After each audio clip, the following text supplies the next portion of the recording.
Good luck, recruits, and thank you, Captain Lance Holopovich. And God bless America.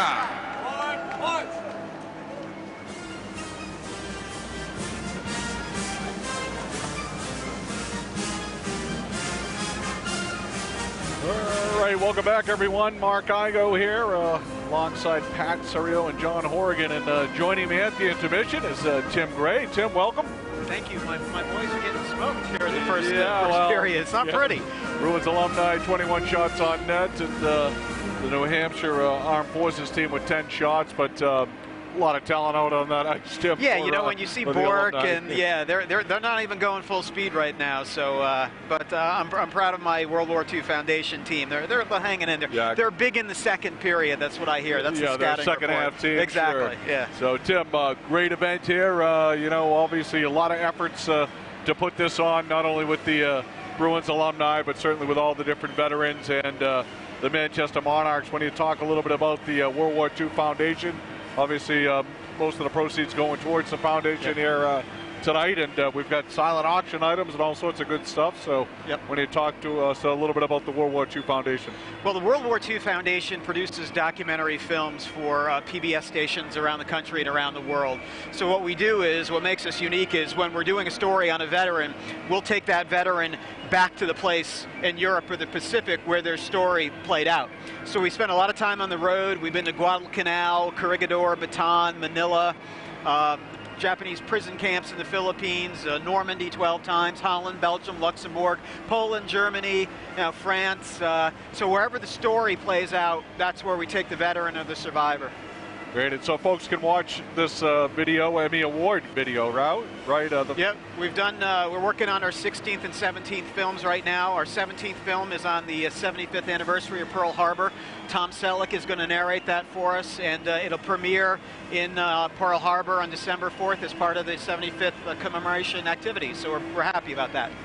Tremendous, and obviously a big turnout here today with the alumni and the Bruins and some folks up in the stands here, but I know you're doing events all over the place these days. All over the world, actually. So all over the world. Yeah. So what's up next for you guys? And we've got a big event in Bastogne, Belgium coming up at the end of the year with the actors from the Band of Brothers TV series. We're going to fly those guys over, and we're going to do a fundraiser over in Belgium. We've had a similar fundraiser in Normandy the past 2 years with the actors, had thousands of people there. So if there are any armed forces out there who are watching, who are stationed in Europe, and they want to come and meet the actors from Band of Brothers next December in Bastogne, Belgium, they're more than welcome to come. Terrific, and I was actually surprised by the number of World War II veterans just in New England, for that matter. When you talk a little bit about the number of folks that are going to be here tonight, and of course those folks that couldn't make it here tonight. You know, it's most of these guys are leaving us, and that's the big challenge that we face, trying to get to them to interview them. There were 16.1 million Americans who served in World War II. There are about 1 million left. We're losing about 700 a day. And most of the guys are in their mid-90s. Some are pushing 100, some are over 100. So that's part of our mission. Our mission is to raise money so we can get to these men and women and talk to them about their stories and then push it out to a global television audience. That's terrific. And you're going to honor a few World War II veterans at the end of this game, I believe. Yeah, we've got a bunch who are here, and you know, when you sit down and you talk with these guys, I mean, you're just mesmerized by their stories and how humble they are. They don't volunteer their stories. You really have to ask them their stories, because that's how that generation was. Coming out of the Depression, they were very humble. They were taught to work hard and then go on with the rest of their lives. And a lot of the times when we interview a veteran, it's the first time that veteran's family has heard their story, because they've internalized it for 70+ years, which I find incredible. Sons and daughters or grandchildren will say he never talked about it. Wow, and that's amazing. It is amazing. It's amazing stuff and amazing stories. You're talking about 17, 18, 19-year-olds who saved the world.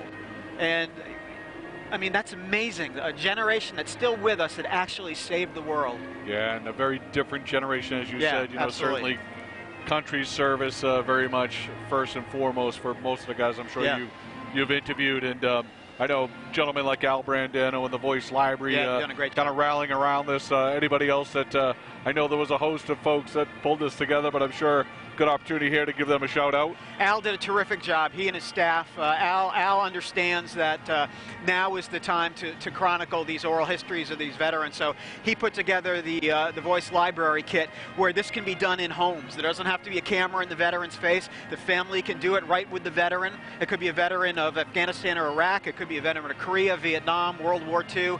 And it's just a way to preserve the oral history of what they saw and what they went through, because when you're a veteran, no two stories are the same.